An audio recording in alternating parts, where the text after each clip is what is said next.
Hello friends, आपका स्वागत है हमारे इस यूट्यूब चैनल पे। मैं आशा करता हूँ कि आप लोग बहुत अच्छे होंगे। इस वीडियो में हम ज्ञान बिंदु जीएस एकेडमी के होमवर्क सीरीज का डे 14 देखने वाले हैं। इसमें हम करंट अफेयर्स और क्वेश्चन बैंक देखने का प्रयास करते हैं। बिना समय बर्बादी के शुरू करते हैं। अगर आपको इसका पीडीएफ चाहिए तो हमारे टेलीग्राम पर इसका पीडीएफ दिया गया है, आप चाहे तो वहाँ से प्रिंट आउट ले सकते हैं।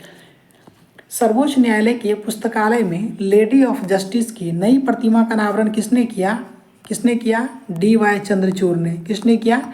डी.वाई. चंद्रचूड़ ने। आगे बढ़ते हैं कि सुप्रीम कोर्ट के वर्तमान में न्यायाधीश कौन है। इनका क्या नाम है? संजीव खन्ना, जो कि 26वें हैं। सुप्रीम कोर्ट का उद्घाटन कब किया गया? देखिए, सुप्रीम कोर्ट का जो उद्घाटन किया गया ना, तो ये 28 जनवरी सन 1950 को किया।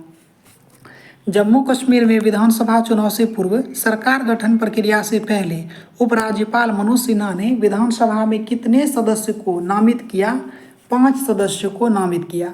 सन 2022 में परिसीमन प्रक्रिया के तहत महिलाओं के लिए कितनी सीटें नामित करने की सिफारिश की गई? 2। ये जम्मू कश्मीर के संदर्भ में पूछा गया है। किस राज्य की विधानसभा ने अपराजिता महिला एवं बाल विधेयक 2024 को पारित किया है? तो ये वेस्ट बंगाल यानी पश्चिम बंगाल ने किया है। देखिए, यहाँ पे वक्फ बोर्ड के बारे में है कि वक्फ संशोधन विधेयक 2024 के बारे में बताना है कि क्या सही है। तो केंद्र सरकार के द्वारा वक्फ अधिनियम 1995 में संशोधन के लिए विधेयक पेश किया गया है। सही है। भारत में जो है सेना, रेलवे, उसके बाद जो है तीसरा स्थान है जिसमें कि भूस्वामित्व का बड़ा हिस्सा वक्फ बोर्ड के पास है। तो ये तीसरा हो जाएगा, तो लेकिन इन्होंने चौथा लिखा है तो इस हिसाब से ये गलत हो जाएगा। पहला सही है। वक्फ बोर्ड की संपत्तियों की अनुमानित कीमत जो है 1.2 लाख करोड़ रुपए है। आगे है कि हाल ही में केंद्र सरकार के द्वारा कौन से विधि आयोग की गठन की अधिसूचना जारी की गई है? तो ये जो हो जाएगा, इसका सही जवाब क्या होगा? 23वां विधि आयोग। 23वां विधि आयोग के जो अध्यक्ष होंगे ना, इनका नाम क्या है? ऋतुराज। क्या नाम है? ऋतुराज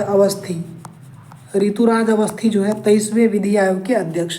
पहला विधि आयोग जो है सन 1955 में स्थापित किया गया। पहला विधि आयोग 1955 में स्थापित किया गया था, स्वतंत्र भारत का। आगे प्रश्न देखें कि स्वतंत्र भारत का पहला विधि आयोग कब गठित किया गया था? तो सन 1955 में गठित किया गया था। भारत का पहला विधि आयोग किसकी अध्यक्षता में गठित किया गया था? व्यक्ति का नाम क्या था? MC सीतलवार। क्या नाम था? MC सीतलवार। आगे बढ़ते हैं। भारत में 3 नए आपराधिक कानून को कब और किसके द्वारा मंजूरी दिया गया है? तो ये दिया गया 1 जुलाई 2024 को। और किसके द्वारा पूछा जाएगा? तो गृह मंत्रालय ने दिया है। तो 3 नए आपराधिक कानून कब लागू किए गए? तो 1 जुलाई 2024। 3 नए आपराधिक कानून को पहली बार प्रयोग बिहार के किस जिले से किया गया? तो जिला कौन सा था? बिहार का सारण जिला। शत्रु एजेंट अध्यादेश को किस भारतीय राज्य के द्वारा लागू किया गया? तो ये किसने लागू किया? जम्मू एंड कश्मीर ने। हाल ही में 16वें वित्त आयोग का गठन किया गया। इसके अध्यक्ष के रूप में किसे नियुक्त किया गया है? देखिए, 16वें वित्त आयोग के अध्यक्ष जो हैं ये होंगे कौन? अरविंद पनगडिया। क्या नाम है? अरविंद पनगडिया। 14वां का पूछा जाए तो 14वें के कौन थे? 14वां के वित्त आयोग के अध्यक्ष जो थे, 15वां देख लेते हैं। 15वां NK सिंह थे और 14वां का नाम था YV रेड्डी। जम्मू कश्मीर पुनर्गठन अधिनियम 2024 के संबंध में क्या सही है? कि 13 जुलाई 2024 को केंद्र सरकार के द्वारा जम्मू कश्मीर पुनर्गठन अधिनियम को संशोधित किया गया। सही है। जम्मू कश्मीर 2024 पुनर्गठन अधिनियम में जम्मू कश्मीर के राज्यपाल को दिल्ली के LG की तरह अधिकारियों के ट्रांसफ़र पोस्टिंग पर फैसले कर पाएंगे। तो ये दोनों कथन जो है सही हो जाएगा। अब सुभद्रा योजना कब और किसके द्वारा शुरू किया गया? तो देखिए, सुभद्रा योजना जो है वर्ष 2024 में शुरू किया है। कौन सा? ओडिशा सरकार ने। ठीक है। चुनावी फोटो पहचान पत्र किस संवैधानिक निकाय के द्वारा जारी किया जाता है? कौन जारी करेगा? इलेक्शन कमीशन ऑफ इंडिया, यानी कह सकते हैं भारत का जो है निर्वाचन या चुनाव आयोग जारी करता है। किस भारतीय राज्य में पासपोर्ट धारक की सर्वाधिक संख्या है? तो ये कौन सा राज्य हो जाएगा? केरल। इसका सबसे अधिक हो जाएगा कहाँ पे? 1 नंबर पे आता है केरल, और 2 नंबर पे रहेगा तो महाराष्ट्र। यानी सबसे अधिक पासपोर्ट जो है केरल के पास, दूसरा है महाराष्ट्र के पास, और सबसे कम पूछा जाएगा तो यूटी में अंडमान निकोबार। आईएफएससी के अंतिम 6 अंक किसका प्रतिनिधित्व करता है? यानी आईएफएससी का फुल फॉर्म पूछ लिया जाए तो इंडियन फाइनेंशियल सिस्टम कोड, इसका अंतिम के जो 6 अंक होता है ये किस चीज़ को इंडिकेट करता है? तो याद रखिएगा, ये जो है शाखा की संख्या को बताता है। क्या बताता है? शाखा नंबर इंडिकेट करता है। इसमें जो टोटल होता है ना, ये 11 नंबर होता है, ठीक है, इसमें 11 नंबर होता है। तो अंतिम के जो 6 डिजिट होते हैं ना, ये शाखा संख्या को इंडिकेट करता है, और शुरू के जो 4 नंबर होते हैं ना, ये बैंक का कोड बताता है। 4 इधर होता है, 6 उधर होता है, और बीच में शून्य होता है।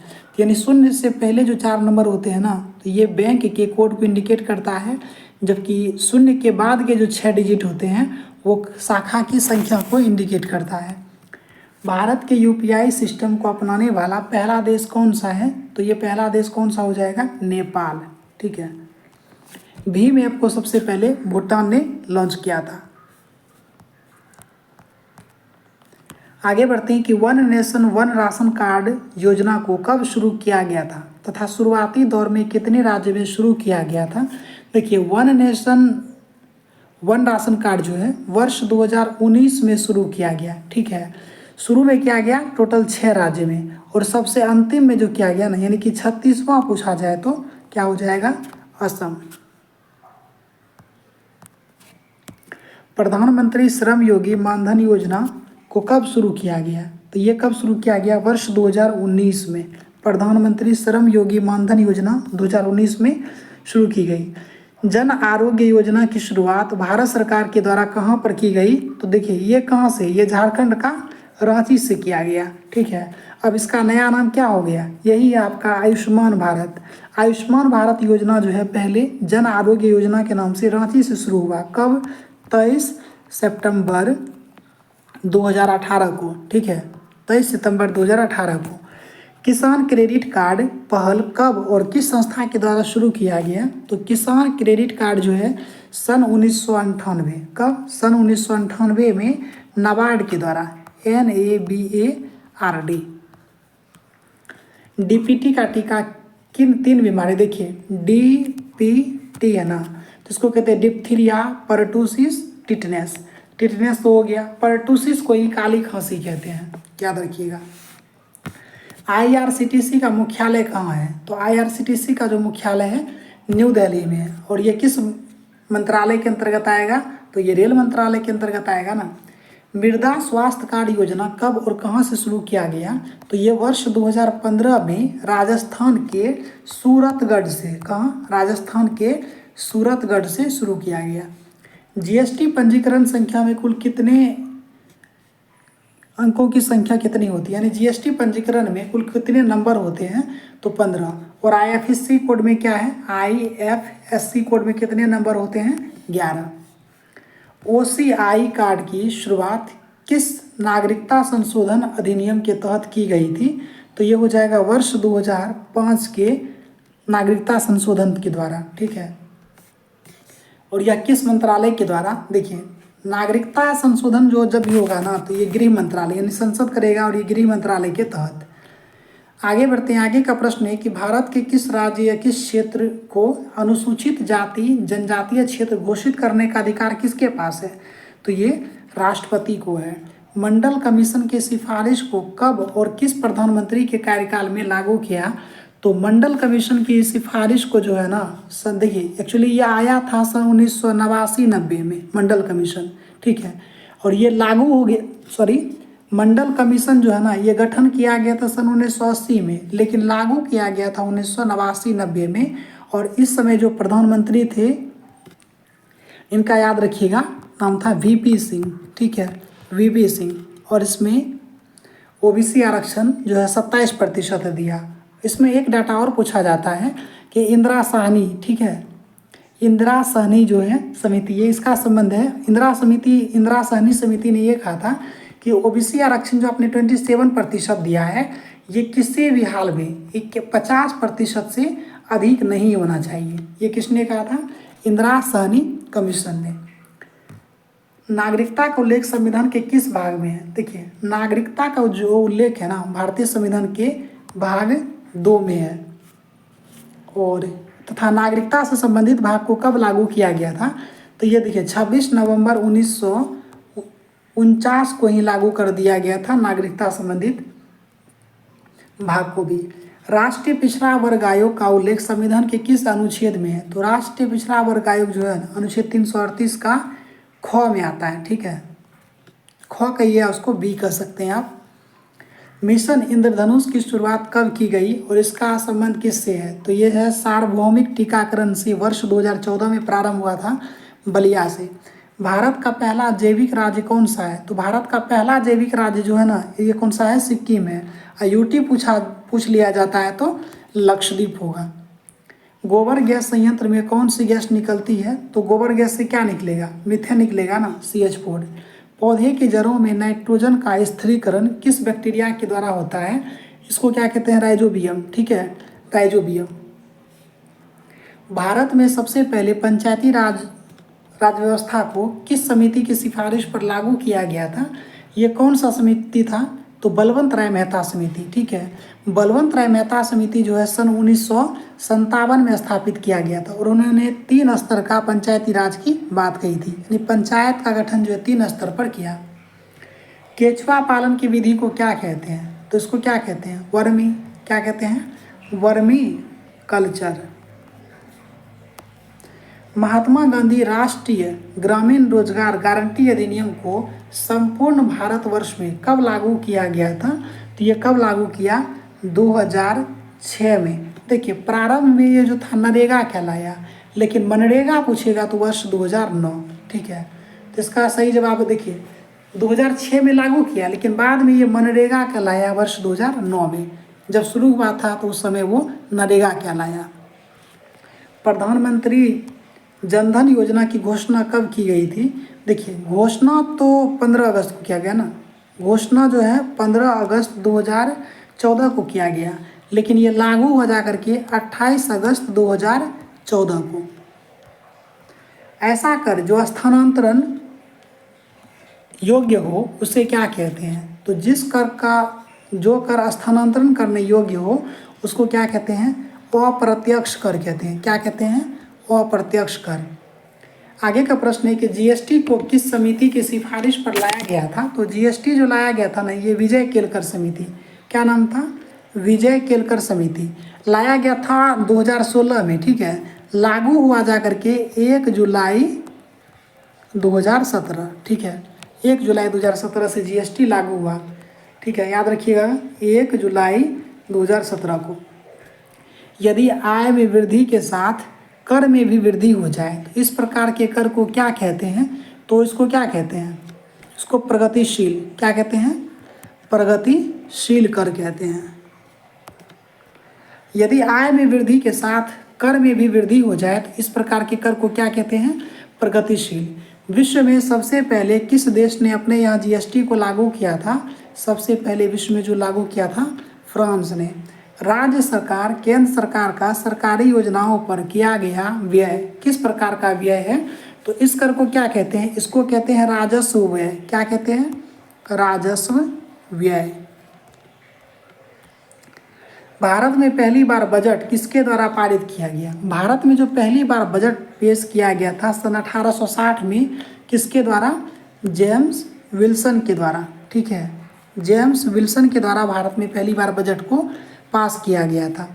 स्वतंत्रता प्राप्ति के बाद पहला बजट कब लाया गया था? तो ये कब लाया गया था? चूँकि भारत 15 अगस्त 1947 को आज़ाद हुआ और ये 26 नवंबर 1947 को जो है ना, भारत पहली बार जो स्वतंत्रता के बाद बजट पेश किया। गणतंत्र भारत का पहला बजट, गणतंत्र भारत का पहला बजट जो है कब पेश किया गया? सन 1950 में। किसने? जॉन मथाई ने गणतंत्र भारत का पहला बजट पेश किया। भारत की पहली महिला वित्त मंत्री कौन बनी थी? तो भारत की पहली महिला वित्त मंत्री इंदिरा गांधी। ठीक है, इंदिरा गांधी। भारत में पहली बार पेपरलेस बजट को कब पेश किया गया? तो वर्ष 2021 में भारत में पहली बार पेपरलेस बजट को पेश किया गया। 3 व्यक्ति जो पीएम रहते हुए बजट पेश किया, तो ये जो है कांग्रेस परिवार कह सकते हैं आप, इंदिरा गांधी, उसके बाद सबसे पहले लेते हैं नेहरू, मतलब पंडित जवाहरलाल नेहरू, इंदिरा गांधी, फिर राजीव गांधी। संविधान के किस अनुच्छेद के तहत अंतरिम बजट पेश किया जाता है? अंतरिम बजट का जो चर्चा आर्टिकल 116 में है, जबकि वार्षिक वित्तीय विवरण का चर्चा 112 में। भारत का पहला शून्य आधारित बजट को कब पेश किया गया था? तो भारत का जो पहला शून्य आधारित बजट है ना, सन 1987 में पेश किया गया, राजीव गांधी के काल में। जब कोई वस्तु मुक्त रूप से कुछ ऊंचाई से गिरता है तो वस्तु की कुल ऊर्जा क्या होगा? तो इसमें कुल ऊर्जा जो है, इसमें दो तरह का ऊर्जा याद रखिएगा, एक तो स्थितिज, ठीक है, एक स्थितिज ऊर्जा। स्थितिज ऊर्जा क्या हो जाएगा? कम हो जाएगा, और गतिज ऊर्जा बढ़ जाएगा। तो इसका दो उत्तर हो जाएगा कि जब कोई वस्तु मुक्त रूप से कुछ ऊंचाई से नीचे गिराई जाए तब वस्तु की कुल ऊर्जा जो है, ध्यान रखिएगा कि अगर स्थितिज रहेगा तो कम होगा, गतिज रहेगा तो ज़्यादा होगा। आगे का प्रश्न है कि ऊपर से नीचे की ओर गिरते पिंड में कौन सी ऊर्जा रहती है? तो इसमें क्या रहेगा? गतिज ऊर्जा रहेगा ना। जब पृथ्वी तल से किसी वस्तु की ऊर्जा दोगुनी कर दी जाए तो उसकी स्थितिज ऊर्जा क्या हो जाएगी? स्थितिज ऊर्जा भी दोगुनी, ठीक है।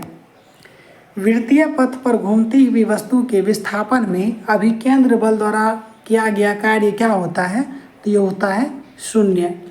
शून्य की ऊर्जा किसके द्वारा उत्पन्न होती है? तो ये नाभिकों के संलयन के द्वारा होता है, ठीक है। प्रकाश वोल्टीय सेल के प्रयोग से सौर ऊर्जा का रूपांतरण किस में होता है? सौर ऊर्जा का जो रूपांतरण हो जाता है किस रूप में होता है? तो ये होता है विद्युत ऊर्जा में, ठीक है, विद्युत ऊर्जा में। कौन सा नियम इस कथन को वैध ठहराता है कि द्रव्यमान का ना तो सृजन किया जा सकता है और ना ही विनाश? यह है लेंज का नियम, ठीक है। अब ध्यान से सुनिए, लेंज का नियम क्या है कि लेंज का जो नियम है ना, ये ऊर्जा संरक्षण का नियम है, जिसको कि द्रव्यमान संरक्षण का नियम भी कहते हैं। तो ये लेंज का ही नियम है कि किसी भी द्रव्य को ना तो नष्ट किया जा सकता है और ना ही सृजन किया जा सकता है। ये लेंज का नियम है जो कि द्रव्यमान संरक्षण का नियम है। स्वचालित कलाई घड़ी में कौन सी ऊर्जा रहती है? तो स्वचालित जो कलाई घड़ी है इसमें स्थितिज ऊर्जा रहती है। ऐसी अभिक्रिया जिसमें एक ही पदार्थ का ऑक्सीकरण अवकरण दोनों होता है तो इसको क्या कहते हैं? इसको रेडॉक्स अभिक्रिया कहते हैं। क्या कहते हैं इसको? रेडॉक्स अभिक्रिया कहते हैं। विद्युत धनात्मक तत्वों में संयोग करने की क्रिया को क्या कहते हैं? तो इसको कहते हैं अवकरण। क्या कहते हैं? अवकरण।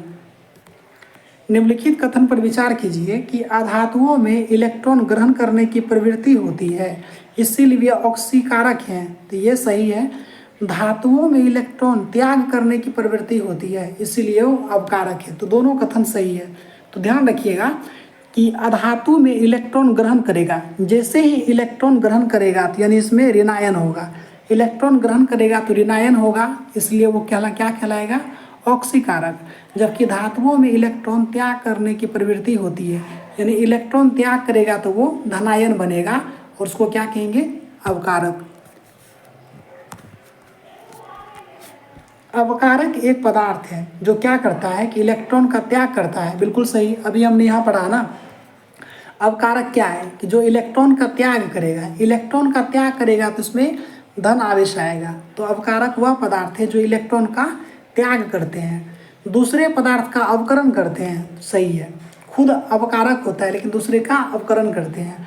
रासायनिक अभिक्रिया में ऑक्सीजन या अन्य विद्युत ऋणात्मक अवयव ग्रहण करते हैं। तो ये तीनों ऑप्शन सही जवाब हो जाएगा।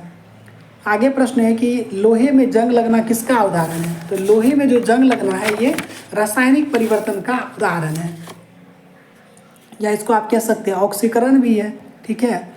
ऑक्सीकरण यानी ऑक्सीजन से संयोग करना, ऑक्सीकरण। हाइड्रोजन का जलना ऑक्सीजकरण अभिक्रिया है, सही है। दहन जो है ऑक्सीकरण अभिक्रिया है, दोनों सही है इसका जवाब।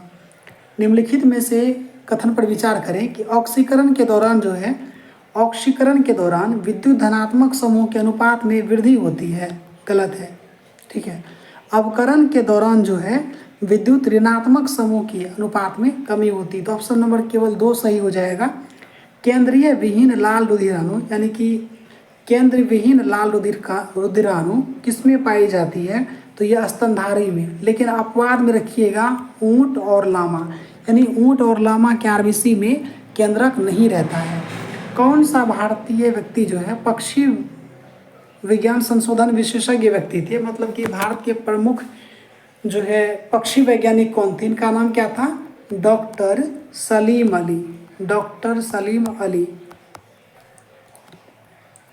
नर मेढक जो है मादा मेढक की तुलना में क्यों ऊंची आवाज लगाता है? क्योंकि इसमें वाक्य कोश होता है। क्या होता है इसमें? वाक्य कोश होता है। इनमें से कौन सा विशेषता जो है मत्स्य में पाए जाते हैं? तो मत्स्य में क्या है कि ये अनियततापी होते हैं। सही है। इसमें श्वसन फेफड़ा के द्वारा, फेफड़ा से नहीं, गलफरा से होता है ना, जिसको क्लोम कहते हैं। किससे होता है? गलफरा कहिए या क्लोम कहिए। इनके हृदय 2 कक्ष में बटे होते हैं। सही है। इनके हृदय में केवल अशुद्ध रक्त होता है, तो यानी सभी सही है। मछली के बारे में पूछ रहा है। जो मत्स्य वर्ग है इसमें क्या होती है? अनियततापी होते हैं। इसका श्वसन जो होता है गलफरा से होता है। इनके हृदय 2 कक्ष में बटे होते हैं और इनके हृदय में केवल अशुद्ध रक्त होता है।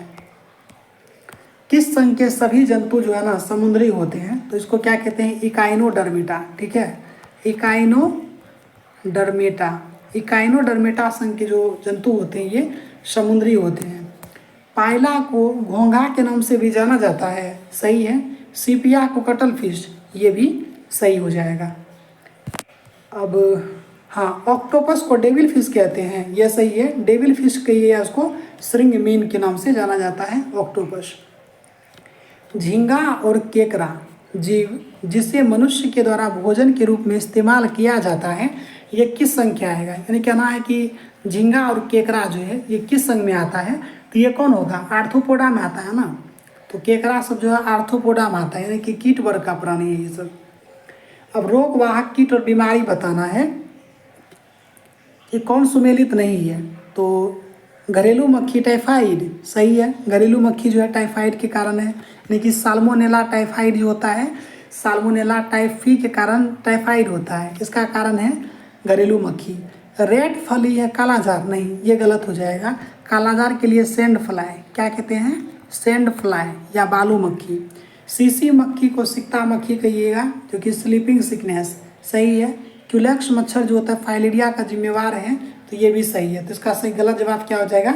रेड फली। इसके जगह हो जाएगा सैंड फ्लाई। आगे बढ़ते हैं कि जीवों के दिए गए शारीरिक विशेषताओं पर विचार कीजिए। जीवों में खुला रक्त परिसंचरण तंत्र पाया जाता है। जीवों में खुला रक्त परिसंचरण तंत्र पाया जाता है। किस में पाया जाता है? केकड़ा में तो पाया जाता है, ये तो सही है। जीवों में उत्सर्जन मेलपिगियन नली के द्वारा या हरित ग्रंथि के द्वारा होता है, ये भी सही है। जीवों रक्त में हीमोग्लोबिन नहीं होता, ये तीनों कथन सही है। अब ये पूछ रहा है ये किस संघ का है? ठीक है, अब ये पूछ रहा है कि ये किस संघ में आता है? तो सर ने इसका आर्थ्रोपोडा बताया, लेकिन आप ये देख लीजिए कि हमने जो आपको बताया तिलचट्टा, खुला रक्त परिसंचरण तंत्र जो है ना, तिलचट्टा कहिए या उसको कॉकरोच कहिए, इसमें पाया जाता है। अब आप कमेंट करके बताइए कि तिलचट्टा या कॉकरोच किस संघ में आता है। मुझे तो लगता है कीट वर्ग जो है ना ये आर्थ्रोपोडा में आता है। आगे बढ़ते हैं कि हाइड्रा का प्रचलन अंग जो है कूटपाद है, नहीं। हाइड्रा का जो देखिए, हाइड्रा का प्रचलन अंग कूटपाद नहीं है बल्कि टेंटेकिल्स है। क्या कहते हैं इसको? टेंटेकिल्स। हाइड्रा में अमृतत्व का गुण पाया जाता है, सही है। हाइड्रा में श्वसन अंग तथा रक्त अनुपस्थित होते हैं, ये भी सही है। हाइड्रा में मुकुलन के द्वारा अलैंगिक जनन होता है, ये सही है। हाइड्रा में जो जनन होता है किसके द्वारा? मुकुलन के द्वारा, और यह जनन जो है अलैंगिक है। किस जीवन को बाथ स्पंज कहते हैं? क्योंकि इसका इस्तेमाल स्नान के समय गंदगी साफ करने में किया जाता है। पूछा गया तो किस जीव को बाथ स्पंज के नाम से भी जाना जाता है? इसको कहते हैं स्पेंजिया। क्या कहते हैं? स्पेंजिया।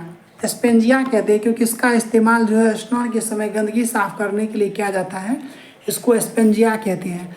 जंतु जगत का जो सबसे बड़ा संघ है ये कौन सा है? रेलवे ग्रुप डी में पूछा गया प्रश्न ये, इसका नाम क्या है?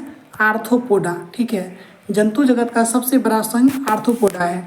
तो टोटल ये 75 क्वेश्चन हमने डिस्कस किया। मिलते हैं किसी नेक्स्ट वीडियो में, तब तक के लिए धन्यवाद।